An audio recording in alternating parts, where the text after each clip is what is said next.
Umaabot lang ng 0.8 liter per hour yung ating consumption. Essential schedule natin mga ka-Best Buys is first 20 hours, 50 hours, 100 hours, and every 100 hours na. Mas malakas pa to sa 10 kVA na diesel generator air-cooled na pwede tayong gumamit ng LPG at gasoline para sa fuel ng ating generator.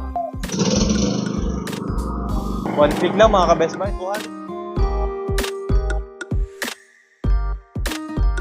Magandang araw mga ka-Best Buys, and for today's video, tayo ay magpapadala ng dalawang unit 4200 Philking Inverter Silent Generator. Yung ating Philking 4200 Inverter Silent Generator, ito po ay may tatlong variant. Una po is yung ating fully automatic. Automatic na po itong mabubuhay at mamamatay. Ang gagawin nyo lang po dito, maglalagay lang kayo ng gasolina at i-maintain yung kanyang oil. Pwede nyo pong bilhin yung ating Philking 4200 ng may ATS. Ayun po, yung ating ATS box.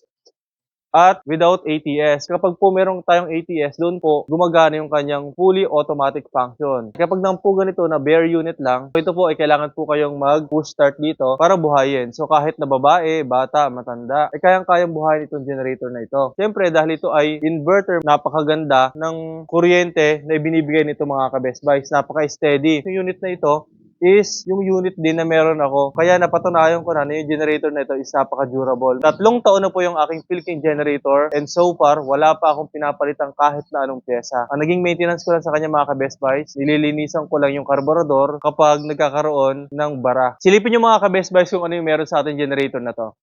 Sa ating panel mga ka-Best Buys, makikita natin dito yung ating push button.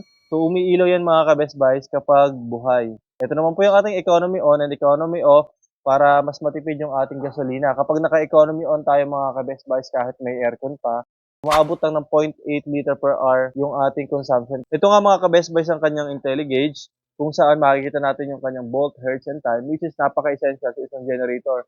Kailangan 220 volts yung ating generator, 60 Hz, and dapat kita rin natin yung runtime para sa maintenance ng ating generator. Yan mga ka-Best Buys na napakahalagang feature, lalong-lalo na yung kanyang runtime dahil nandyan yung schedule ng iyong pag-change oil. Essential schedule natin mga ka-Best Buys is first 20 hours, 50 hours, 100 hours, and every 100 hours na. Makikita rin natin dito mga ka-Best Buys yung kanyang dalawang 220 volts na napakaganda ng pagkaka-place. Nandito rin yung kanyang 20 amperes na circuit breaker, yung kanyang parallel port mga ka-Best Buys, kung saan pwede natin pagsamahin yung dalawang generator na to to produce 8,400 watts na power. Mas malakas pa to sa 10 kVA na diesel generator air-cooled. Nandito rin mga ka-Best Buys, nagdi-distinguish sa bawat variant niya. So ito nga po yung ating ATS. So ang tatlong variant nga pala ng ating Philking 4200 mga ka-Best Buys, ito ang fully automatic, yung ating remote start only, yung ating dual fuel na pwede tayong gumamit ng LPG at gasoline para sa fuel ng ating generator. Kahit ito po ay fully automatic at push start na, hindi syempre mawawala din yung kanyang recoil start.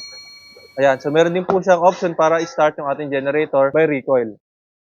Napaka-portable din to mga ka-Best Buys. Kahit ito ay 50 kilos, napakagaan naman itong i-transfer and i-transport dahil sa kanyang napakagandang handlebar.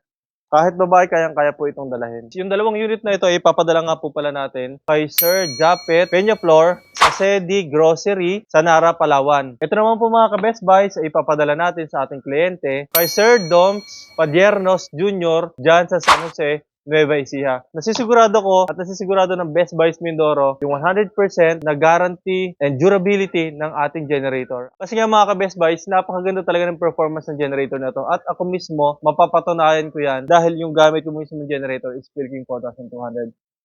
Fully automatic switch. So ito po ay 7,000 pesos. Yung ating generator naman is 48,500. Kung halimbawa wala pa po kayong budget na pambili ng ating fully automatic switch, maaari po muna kayo bumili ng ating generator and saka nyo na po bilihin yung ating ATS kapag meron na kayong budget. So by that, nakaabang na po yung inyong generator para sa fully automatic function. So i-start natin yung ating dalawang generator para makita ng ating mga kliyente na ito ay working before natin ipadala sa kanila.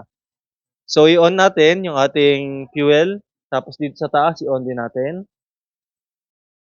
Basta may oil and may gasolina siya, pipindot na lang tayo. Hintay lang natin na mag-blink yung ilaw. Ayan. Buhay na siya mga ka-Best Buy. So may registration tayo dito ng 230 volts. Kapag meron na po tayo appliances, bumababa pa yan ng 220 to 230. 60 Hz. So yan yung pinaka magandang frequency sa ating kuryente, which is compatible sa ating appliances. And yun nga, 00 mga ka-Best Buys yung ating runtime dahil ito po ay bago pa. One click lang mga ka-Best Buy. 233, 60 Hz, 00 ang runtime. Okay na.